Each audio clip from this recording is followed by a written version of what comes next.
Soir d'info en seconde partie qui reçoit Monsieur le ministre Moussa Bocar Thiam, ministre de la Communication, des Télécoms et de l'économie numérique. Il est également le maire de Ourossogui. Bonsoir Monsieur le ministre.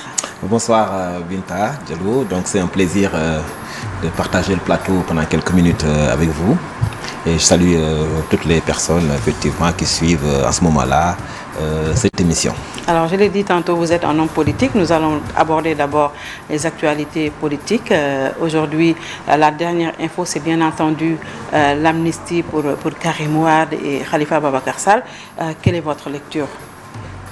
Bon, tout d'abord, ma première lecture par rapport à l'annonce du président de la République au sein du Conseil des ministres, c'est d'abord effectivement de féliciter l'état d'esprit, féliciter l'initiative, puisque c'est une initiative du président de la République, et rappelons-le, c'est une initiative pour laquelle il n'est pas du tout obligé.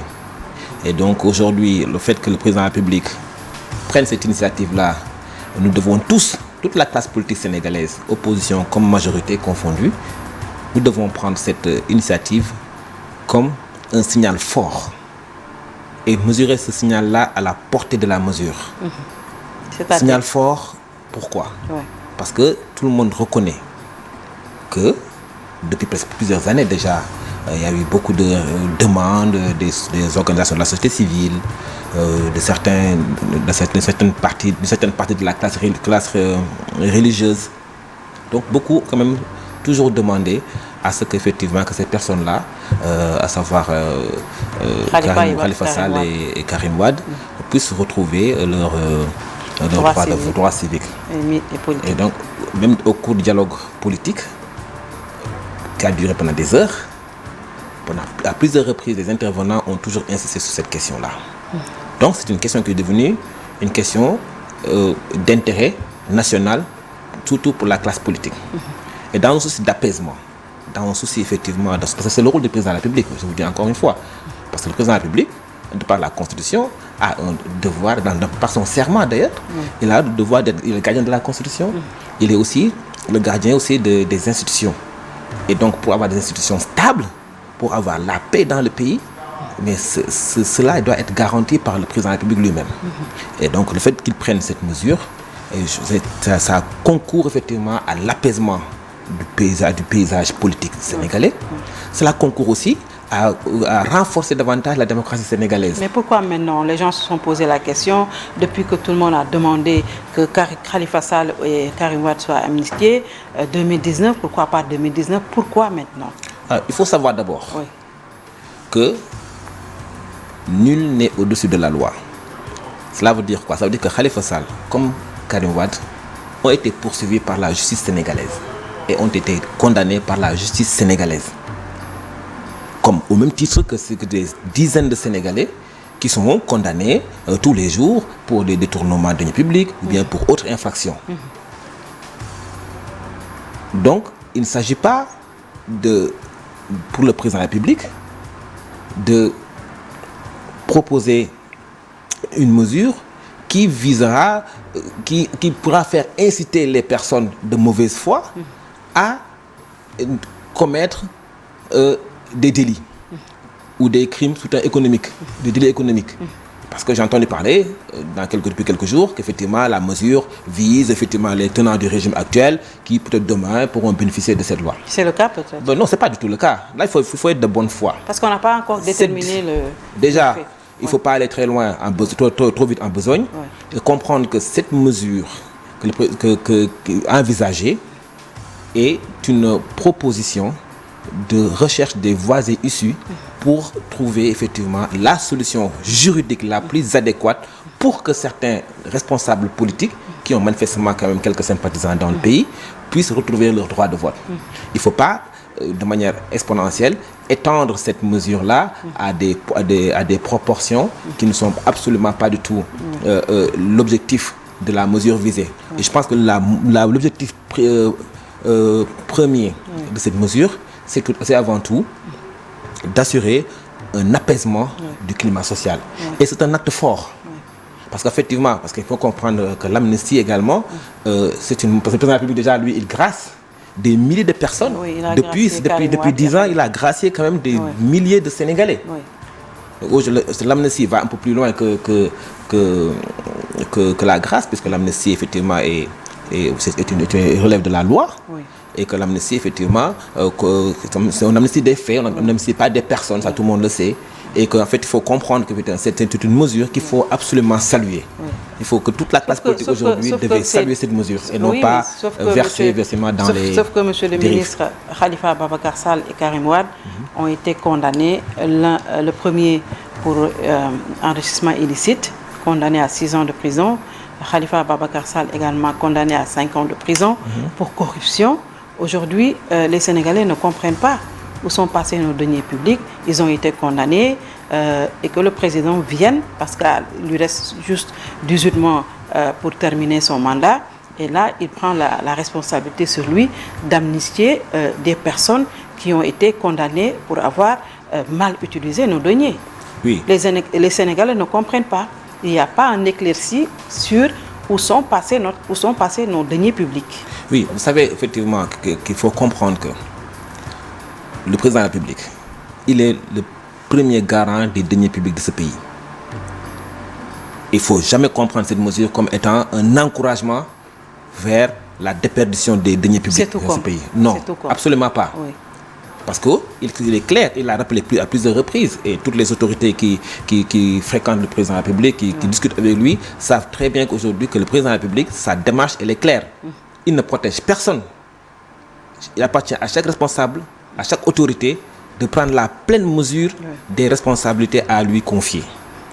Donc, il n'est pas question de laisser des personnes abuser des deniers publics. Ça, c'est clair. Par contre, c'est une décision, ils ont déjà été condamnés, poursuivis et condamnés par la justice sénégalaise, qui est une autorité indépendante.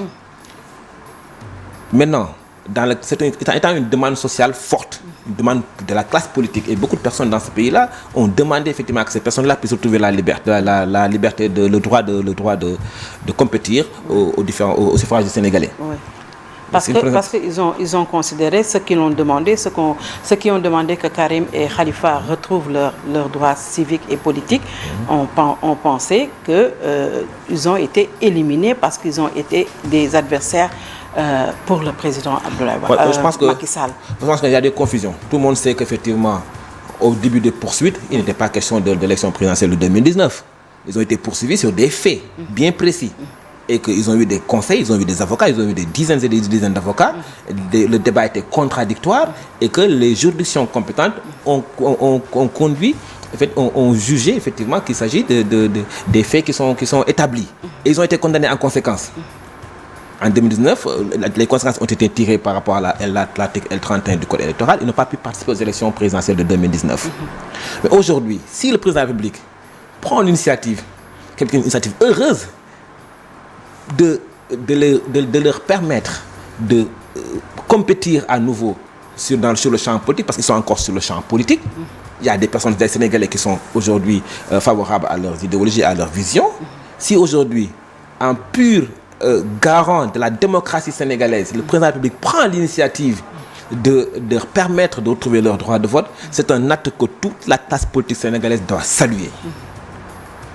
Non seulement les bénéficiaires immédiats, mais également toute la classe politique doit saluer l'effort important que le président de la République l'acte important que le président de la République a posé pour effectivement apaiser la situation politique du pays. Oui, quand ça vous arrange, ça apaise, sauf que nous ne sommes pas sous tension pour le moment. Il n'y a aucune tension politique dans ce pays. En 2019, on a constaté que le président de la République avait choisi ses adversaires.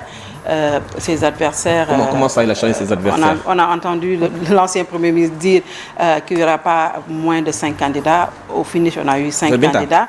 On a vu ce qui s'est passé. Maintenant, il lui reste, permettez-moi de terminer ma question, maintenant il lui reste 18 mois.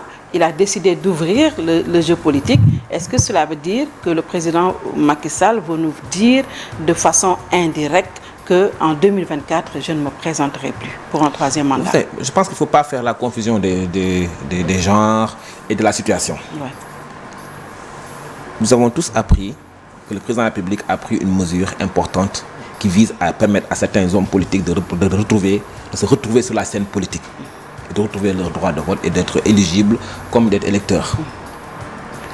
D'abord, moi je m'attendais à ce qu'il y ait effectivement des félicitations qui fusent de partout par rapport à l'acte posé.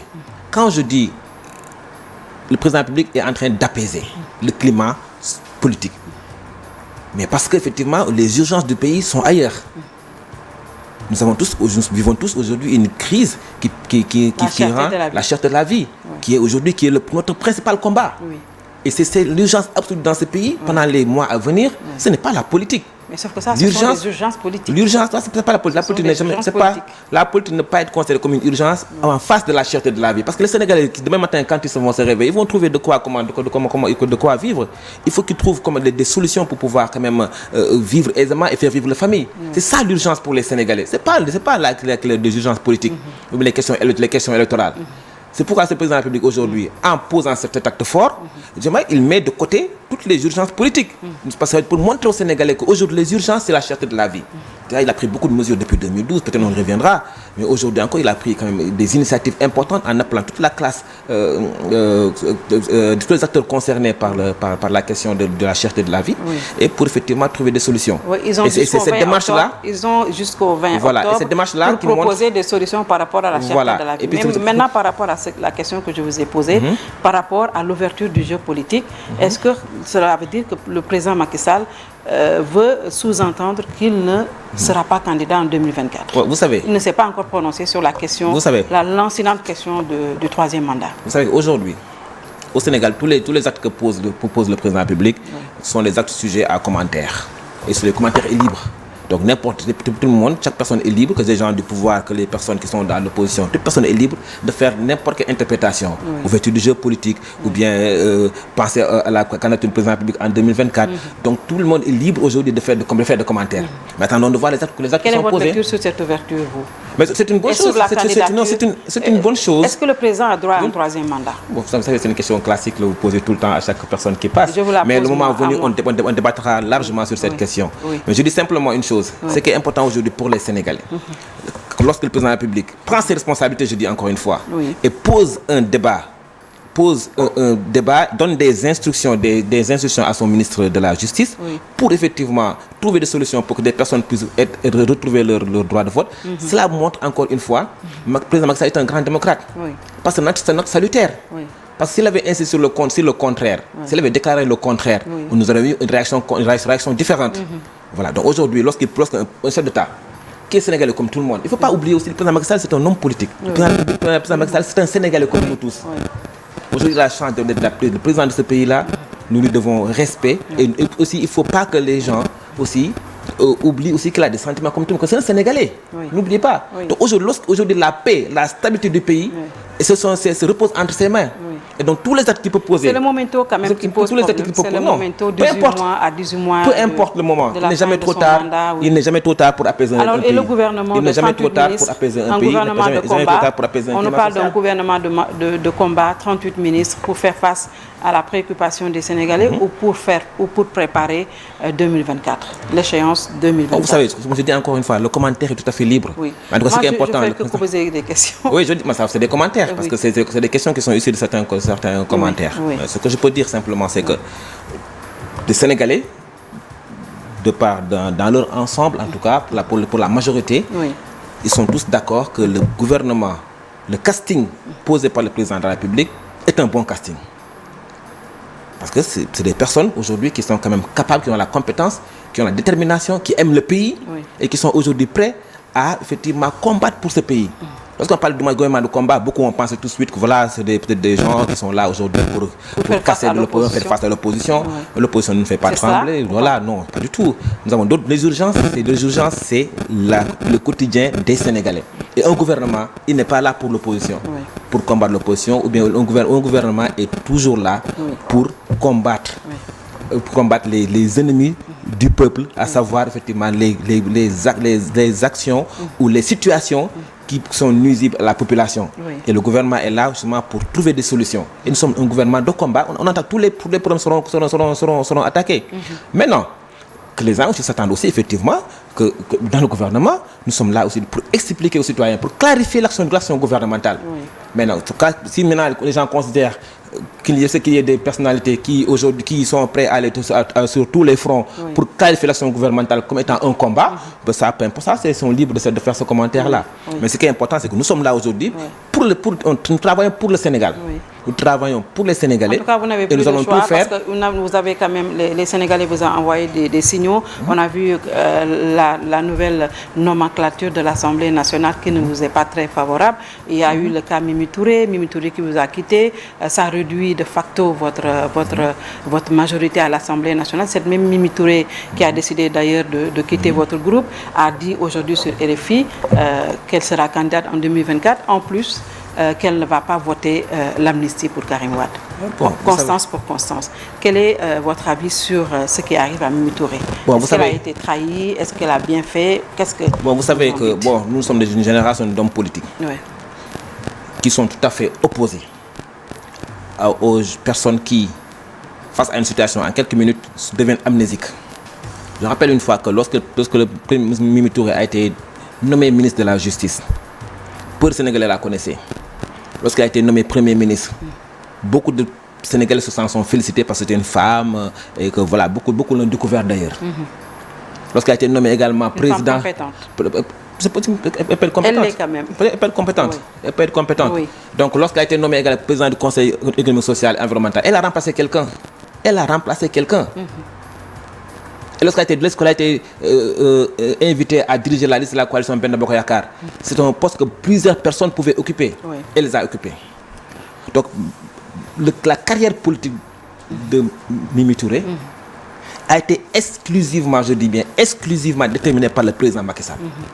Tout ce qu'elle a eu en politique, parce que tous les postes qu'elle a eu, c'est des postes politiques. D'accord? Tous les postes politiques qu'elle a eu, elle les a eus grâce à l'indulgence du président Macky Sall. Que ce soit ministre, que ce soit premier ministre, que ce soit président d'une institution importante, que ce soit diriger une liste de la grande coalition Benno Bokk Yakaar, qui est un honneur incommensurable. Maintenant, la leçon que tous les Sénégalais, enfin nous, cette notre génération, la leçon que nous tirons du comportement de Mimi Touré, c'est que ce n'est pas un comportement qui mérite un mimétisme. C'est un comportement que tous les hommes politiques doivent bannir. Parce que au Sénégal, franchement, nous en avons quand même assez. Une situation par laquelle, lorsque vous êtes responsabilisé, vous sentez les éloges du président de la République, et lorsque vous êtes démis de votre fonction, ou lorsque vous n'avez pas atteint un objectif ou bien une responsabilité pour laquelle vous avez travaillé ou vous espériez, que tout de suite vous devenez un opposant farouche. Quand même, elle a dit que le président lui avait promis le poste et à la dernière minute pour lui dire que j'ai changé d'avis. Jusqu'au jour de l'élection, vous n'avez jamais entendu Mimi Touré dire quelle sera la présidente de l'Assemblée nationale. Est-ce que vous l'avez déjà entendu quelque part? Jamais. Donc, moi je suis... Elle est libre de faire ce qu'elle veut. Nous sommes en démocratie. Mais ce que je dis, c'est que nous, les Sénégalais, n'acceptent plus cela. Vous ne pouvez pas être au pouvoir. Tout est beau, tout est rose. Et que le lendemain, dès que vous n'avez pas de responsabilité, ou bien dès lors que vos rêves se sont envolés, immédiatement, vous mettez à critiquer le pouvoir que vous défendiez hier, même pas 24 heures avant. Et ça, les Sénégalais ont tout à fait compris que le système de victimisation politique, d'ailleurs, elle est en train de travailler ardemment là-dessus. Mais je dis simplement, les gens ne sont pas dupes. Nous comprenons tous que la réaction de Mimi Touré aujourd'hui, elle allait être autrement s'il était président de l'Assemblée nationale. Et je termine par là. Je suis désolé. Ayant été au pouvoir, vous n'avez absolument jamais rien gagné sur le terrain politique. Je vois mal, en étant dans l'opposition, que vous l'ayez. Parce que je ne vois pas qu'est-ce qui a changé, à part que avant, vous disiez que le Benno Bokk Yakaar c'est la meilleure coalition, le président Macky Sall c'est le meilleur président de l'histoire du pays, et que aujourd'hui, vous êtes en train de dire tout à fait le contraire. Et essayer de faire croire aux Sénégalais que ce sont des valeurs que vous êtes en train de défendre. Mais on sait très bien que il n'y a pas une contradiction aussi grave que celle-là. Donc, c'est ses intérêts personnels qu'elle est en train de poursuivre. Mais elle est libre. Elle est libre, mais aussi qu'elle s'attend aussi d'avoir la réponse adéquate et effectivement et proportionnelle effectivement à ce qu'elle est en train de dire. Parce que nous étions ici hier, nous l'avons vu au pouvoir, nous l'avons vu gérer, nous l'avons vu tout son cursus, je ne dirais même pas politique, son cursus administratif. Et qu'aujourd'hui, qui peut croire aujourd'hui que Mimi Touré, aujourd'hui, est en parfaite contradiction avec le président de la République, du seul chef de valeur ou de principe. Tout le monde sait que si elle avait ce poste-là, elle aurait réagi différemment. Alors, donc, j'appelle vraiment les Sénégalais à la vigilance. Ah oui, un mot quand même sur le département, le ministre de la Communication, des télécoms et de l'économie numérique. On ne peut pas tout éplucher aujourd'hui, mais c'est un chantier qui est très, très, très vaste, surtout au plan communicationnel. Ça a été le parent pauvre quand même avec Abdoulaye Diop. Aujourd'hui, quelle c'est la stratégie de Moussa Bocar Thiam par rapport à la communication? Vous savez qu'aujourd'hui, la communication, c'est le monde. C'est la communication, c'est quasiment la vie. Et il est important aujourd'hui, vu que le gouvernement du président Macky Sall a eu à faire pendant 10 ans des choses extraordinaires dans ce pays, il est important de clarifier davantage toute l'action gouvernementale. C'est le rôle non seulement du ministre de la Communication, des télécommunications et de l'économie numérique que je suis, mais également c'est le rôle de tout membre du gouvernement.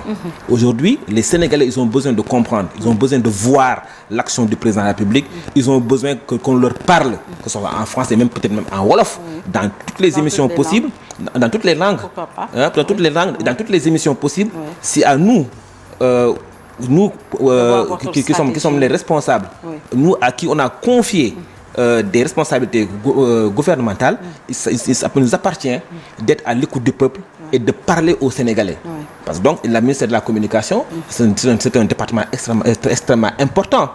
Puisqu'aujourd'hui, on sait qu'effectivement, ce département-là, il y a beaucoup de problèmes sur lesquels, effectivement, nous allons peut-être une prochaine fois s'y épancher largement. Mais je rassure effectivement la presse et je le pose l'occasion aussi pour être solidaire de la presse. Parce que je vois depuis certains temps, certains hommes politiques attaquer sévèrement la presse, alors que c'est des personnes qui doivent tout à la presse sénégalaise. Et donc, en tant que ministre de la Communication, je me montre solidaire à la presse. Parce qu'aujourd'hui, la communication, même politique, est inaudible lorsqu'elle ne passe pas par la presse. Donc, nous devons à cette presse-là du respect. Parce que la presse, c'est le quatrième pouvoir, on le dit. Après le pouvoir exécutif, législatif et judiciaire, on parle de quatrième pouvoir qu'est la presse. Donc les personnes qui sont dans la presse sont des pères de famille, sont des mères de famille qui méritent un respect dans leur travail. Et donc, et d'ailleurs, on doit avoir même un gentleman agreement de tous les hommes politiques pour avoir quand même un respect, un profond respect pour la presse. Il est vrai que chacun peut avoir ses propres opinions personnelles au-delà du métier de journaliste, mais il est important aussi que l'on respecte notre presse, notre presse sénégalaise, et de tout faire pour les rendre beaucoup plus crédibles. Et d'ailleurs, c'est ma mission d'ailleurs, pour les soutenir à tous les niveaux, que ce soit les patrons de presse, que ce soit les journalistes, que ce soit les techniciens du secteur et tous les membres du secteur. Donc vraiment, ils peuvent, en tout cas, à travers ma personne, être rassurés. Dès la semaine prochaine, nous allons entamer des visites dans tous les organes de presse pour leur montrer la disponibilité du gouvernement sénégalais, à les accompagner sur les réformes, à les accompagner sur l'assistance, à les accompagner sur tous les sujets pour vraiment faire de notre presse sénégalaise une presse exemplaire et l'une des meilleures presses d'Afrique. Merci beaucoup.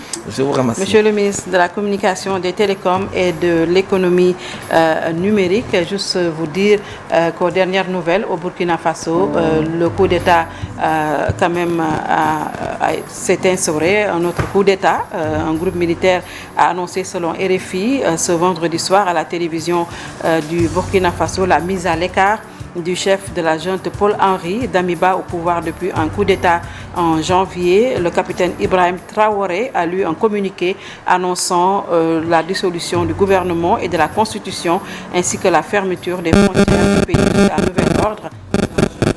Par le colonel Paul-Henri Sawadogo Damiba a pris le pouvoir au Burkina Faso par un coup d'État le 24 janvier dernier. Voilà, c'est tout pour ce soir. Merci d'avoir suivi et très bon week-end à tous.